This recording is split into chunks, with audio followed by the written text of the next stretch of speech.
ચોમાસાનો પ્રારંભ થતાં લીલા શાકભાજીઓના ભાવમાં વધારો થવા લાગ્યો છે, જેથી ગૃહિણીઓના બજેટ ખોરવાઈ ગયા છે। શાકભાજીના ભાવો આસમાને પહોંચી રહ્યા છે। આ ભાવ વધારો ગૃહિણીઓ માટે માથાનો દુખાવો સમાન બની રહ્યા છે। જમવામાં શું બનાવવું તે સાથે હવે પોકેટ મની બચશે કે નહીં તે પણ સવાલો ઉઠી રહ્યા છે। લીલો દુકાળ એટલે ચોમાસાના સમયમાં શાકભાજીઓની અછત થતા ભાવમાં વધારો થવો। ચોમાસાના સમયમાં ખેડૂતોને શાકભાજી પકવવા પૂરતા પ્રમાણમાં પાણી મળી રહે છે, પરંતુ તેમ છતાં લીલા શાકભાજીઓની આવકમાં ઘટાડો થાય છે અને તેના પરિણામે તેનો ભાર ગૃહિણીઓએ સહન કરવાનો વારો આવે છે। અત્યારે હાલમાં શાકભાજી માર્કેટમાં લીલા શાકભાજીઓના ભાવમાં ખૂબ મોટો વધારો થયો છે, જેથી ગૃહિણીઓના બજેટ ખોરવાઈ ગયા છે।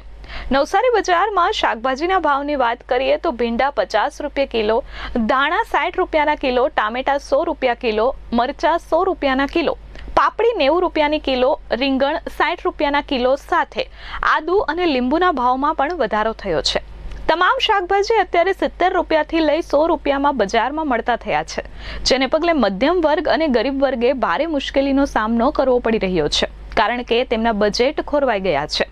ઓછા બજેટને કારણે લીલા શાકભાજી છોડી ગરીબ અને મધ્યમ વર્ગના લોકો કઠોળ તરફ જઈ રહ્યા છે। ત્યારે આ લીલા દુકાળને સરકાર કઈ રીતે દૂર કરી શકે અને ગરીબ અને મધ્યમ વર્ગના પરિવારોને સસ્તા ભાવે શાકભાજી મળે તે માટે યોગ્ય કાર્યવાહી સરકાર કરે તેવી આશા રાખીએ છીએ।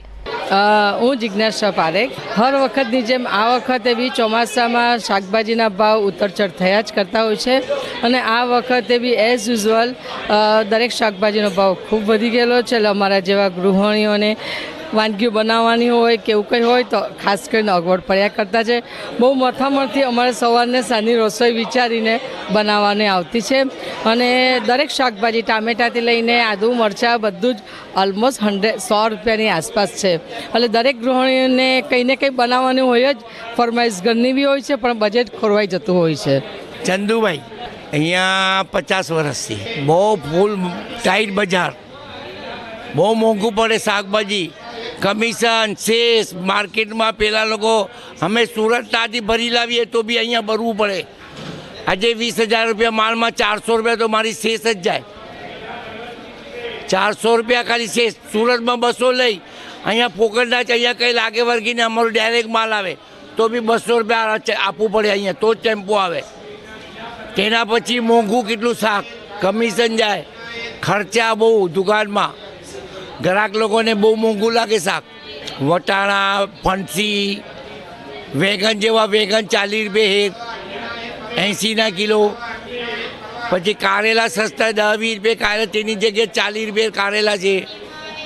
ઈંડોળા 50 રૂપિયા 50 રૂપિયાના ગિલોડા, પાપડી 60 રૂપિયાની શેર, 120 રૂપિયા કિલો, 100 રૂપિયાની ઉપર જ શાકભાજી છે।